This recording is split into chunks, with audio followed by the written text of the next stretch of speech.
how much were they really thinking through the consequences of what they were deciding to do, and the fact that certainly nobody could find the Prime Minister an umbrella. I mean, inevitably, and I don't want to repeat Labour's campaign lines, but it's not surprising that Labour are saying, well, here's a man who's got a plan, but apparently he doesn't have an umbrella. It makes it difficult. Now, at the end of the day, I mean, these are if this matters, and this kind of thing, it will only matter because it reinforces in the mind of the electorate an impression they already have. I mean, on its own,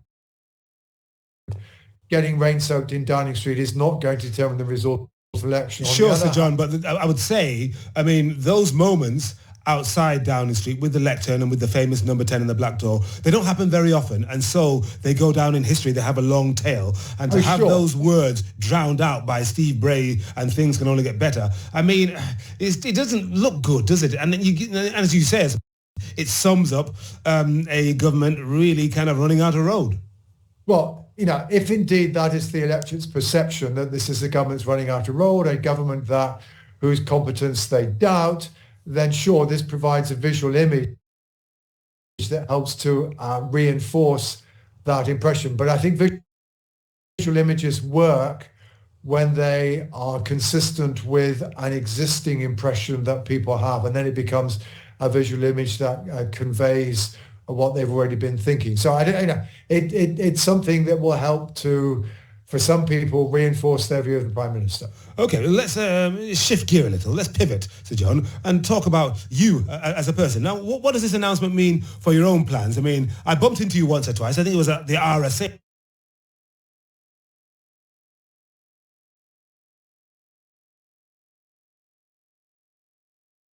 The last time, and I was having lunch and I said, Sir John, and you went, hello, and then you got back into that laptop of yours. You never leave it. It's completely glued to you. When do you relax? When do you get a chance to breathe? I'm assuming you didn't have any plans for July the 4th. You weren't planning to go on holiday. You're probably just thinking ahead to September. Or For reasons that more to do with my wife's career and employment than mine, actually we booked the last weekend for 2 weeks in the second half of August. So fortunately, I'm not caught on that account. So I mean, otherwise, I, like lots of academics, have been writing pretty furiously for some weeks and months now, trying to get things out before the election. And in my case, the most recent thing is that we're working on British social attitudes, which of course is an annual national survey. We were writing with a view to getting it out at the end of June, which was, from our point of view, relatively quick, and in terms of the autumn election.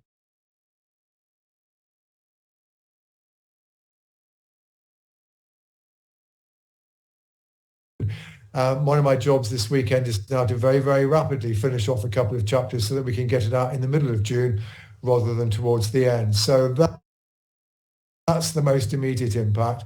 Otherwise, I'm going to have to rejig my diary a bit. Right, okay. As I alluded to earlier, you've become a very familiar face on the broadcast media, both on radio and TV, because, of course, right now, you and I are speaking, and I can see you on Zoom, so this will be clipped, and it's going to be pushed out on social media, and you're going to become even more recognizable. Do you like the fame, or do you think, oh, I'm an academic, please, I'm not a celebrity? Yeah, there's quite a lot of me that feels like that. I mean, I certainly, when I occasionally read reports in the newspapers saying John Curtice says blah, blah, blah, and apparently the fact that I've said it means it has some peculiar resonance or predictive power, I go, this is nonsense. Well, what's it like being recognized, getting stopped in the street? I'm sure that happens quite a bit. I mean, lots of people were looking at you at the RSA. I mean, most people are perfectly nice and are extremely grateful and willing to do it. Of course, these days it is indeed, it's a selfie rather than being asked to sign something, which in a sense is rather easier. Yes. I live with it, Henry. Right. There's no point in being impolite to people if they do want to come. And to be honest, most people, if they come up to you, say, we think what you're doing is good, or we enjoy what we do, whatever. Doubtless the many thousands of people who take a different view just don't bother to stop me. Yeah, and what's a Curtice kind of selfie and like? I mean, yeah.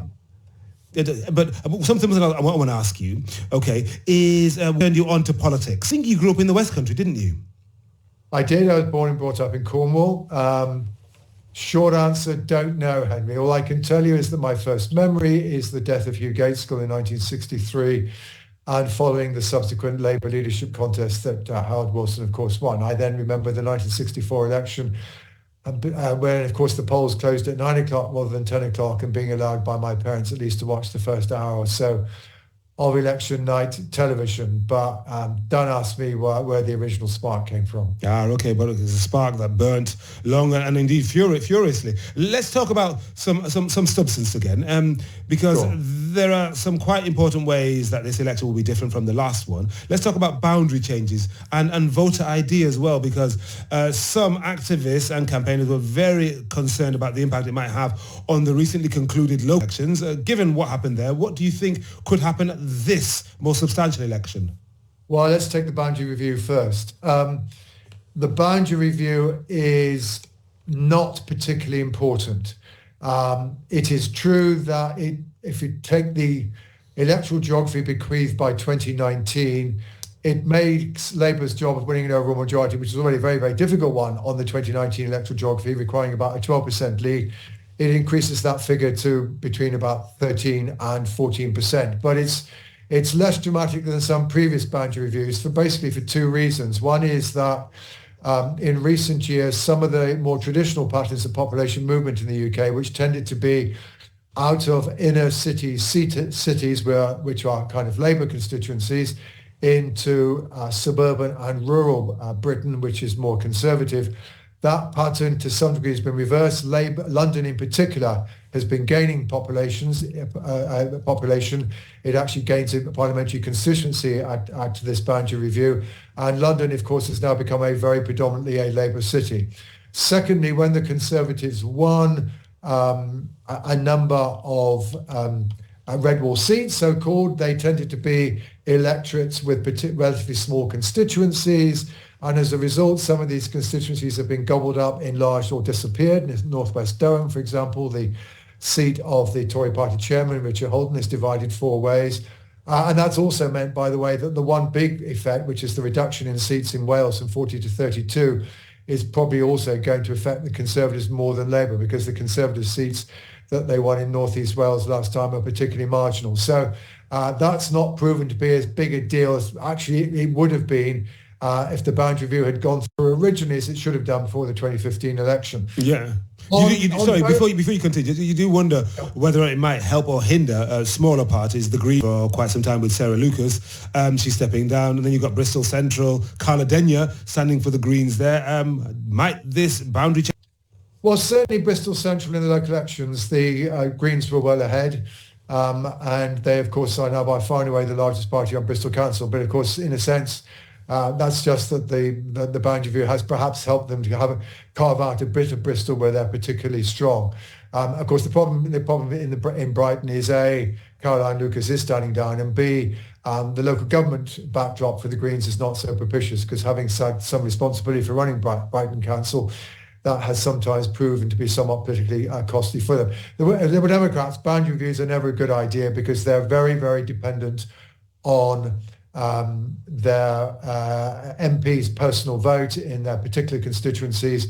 The boundary review in theory will reduce the number of Liberal Democrat seats, but usually what happens is that where we've got a local MP who's found their constituencies moved a bit, they work very hard in the bit that's new to their constituency, and perhaps in the end hang on. So, but yeah, it's more difficult for the Democrats because they're very dependent on particularly isolated pockets. On voter ID, well, this has become a subject of some partisan dispute. And the truth is, at the end of the day, because ultimately it's impossible to prove or disprove how much impact it's had, that therefore does mean that it's capable of being an area where people can follow their preconceptions rather than necessarily find the debate determined by evidence. Now, the Electoral Commission in last year's local elections did get a record of the number of people who went into a polling station and who then did not have the relevant voter ID and who did not subsequently returned to vote. If I remember rightly, that was about 0.2% of the electorate. And therefore, as a result, you can argue that perhaps it didn't make much difference. On the other hand, others argue that, but hang on, people were also standing outside the polling stations saying, have you got your voter ID? And that then those people therefore weren't necessarily counted by the Electoral Commission if they didn't come back.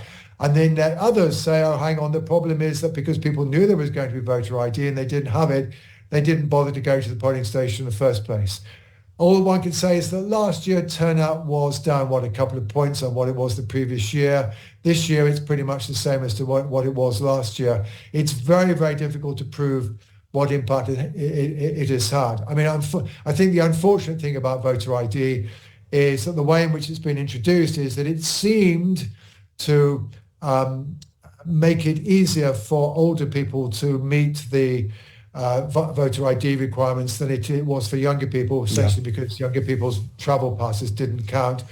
On the other hand, I think one of the things we also have to remember is that older people are less likely to have a passport because they're less likely now to travel, and they may not just have bothered to renew their last passport. Yeah, so could be, John. Final thoughts, Sir John.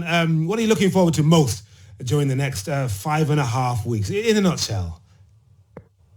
Well, I guess probably the biggest political theory might be the leaders' debates, if they take place.